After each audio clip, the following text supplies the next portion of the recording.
दोस्तों, भारत और संयुक्त अरब अमीरात दुबई और मुंबई के बीच सबसे लंबे समय तक समुद्र के नीचे हाई स्पीड रेल कॉरिडोर की योजना बना रहे हैं। तकनीक अधिक से अधिक आधुनिक होती जा रही है और नई जमीन प्राप्त कर रही है। कभी कोयले की मदद से भाप के इंजन चलाने वाले ट्रेन का स्वरूप आज बदल गया है। दुनिया के कई हिस्से में सरपट दौड़ने वाली बुलेट ट्रेन चल रही है। भारत में भी मुंबई से अहमदाबाद के बीच high speed rail bullet train चलाने का काम शुरू हो गया है। आने वाले समय में संभव है कि आप समुद्र के नीचे हाई स्पीड ट्रेन से भारत से दुबई जा सकेंगे। जी हां, भविष्य में मुंबई और दुबई के बीच अंडर वाटर बुलेट ट्रेन दौड़ती देखी जा सकती है।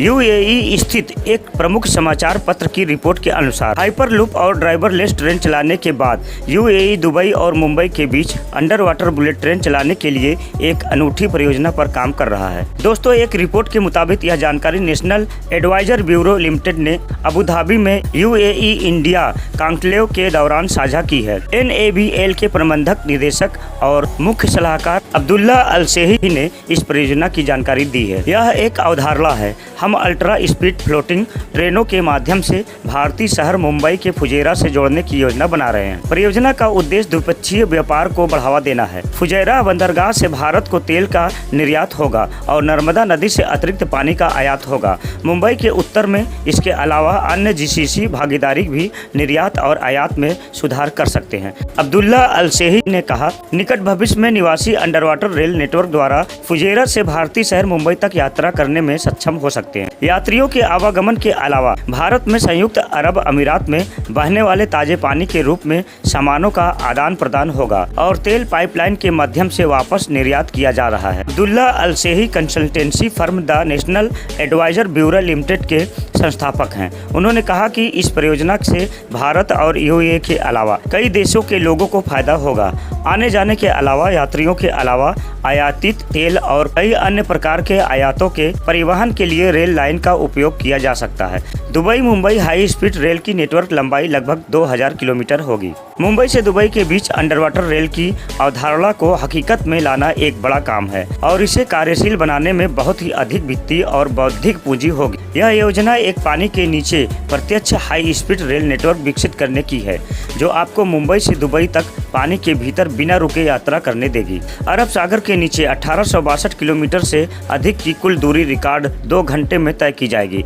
इस दूरी को कवर करने के लिए ट्रेन की गति संभवतः 600 से 1000 किलोमीटर प्रति घंटा की सीमा पर सेट की जाएगी, जो निश्चित रूप से इसकी गति और इसकी अत्याधुनिक सुविधाओं के मामले में विमान की गति को भी मात देगी। दोस्तों, शायद ही आपने कभी सोचा होगा कि आप मुंबई और दुबई के बीच बिना फ्लाइट के सफर करेंगे या फिर रेल से सफर करेंगे, लेकिन जैसे जैसे टेक्नोलॉजी एडवांस हो रही है वैसे वैसे हम नए मुकाम हासिल कर पा रहे हैं। हाइपरलूप ट्रेन और ड्राइवरलेस फ्लाइंग कार के बाद अब यूएई दुबई फ्यूचर के एक और ड्रीम प्रोजेक्ट पर काम करने की प्लानिंग कर रहा है और अगर ये प्लानिंग कामयाब हो जाता है तो आप जल्दी ही मुंबई से दुबई के बीच सफर कर पाएंगे, वो भी उस ट्रेन से जो समुद्र के नीचे से दौड़ेगी। कहा जाता है कि अगर किसी देश या किसी इलाके को डेवलप करना हो तो वहाँ के ट्रांसपोर्टेशन को चेंज कर दीजिए, फिर देखिए वो देश और इलाका खुद पे खुद डेवलप हो जाएगा। वैसे भी आजकल ट्रांसपोर्टेशन तो एक अलग ही लेवल पर विकसित हो गया है, वरना कुछ साल पहले फ्लाइंग कार के बारे में भी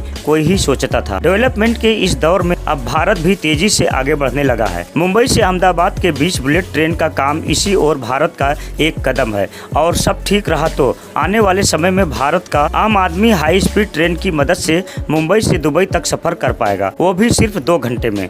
और ये under water high speed train होगी जो भारत और यूएई को जोड़ेगी। ये ultra high speed under water rail network बनाने की यूएई की तरफ से पहली बड़ी पहल हुई है। दोस्तों, अब बात करते हैं इस प्रोजेक्ट में आने वाली चुनौतियों के बारे में। क्या होगा अगर समुद्र सफर के दौरान ये ट्रेन अगर किसी हादसे का शिकार हो जाएगी, तब कैसे समुद्र के अंदर लोगों तक मदद पहुंचाई जाएगी? क्या होगा अगर कोई प्राकृतिक आपदा या सुनामी आ गई, फिर कैसे पानी के भीतर इस हाई स्पीड ट्रेन के मुसाफिरों को रेस्क्यू किया जा सकेगा?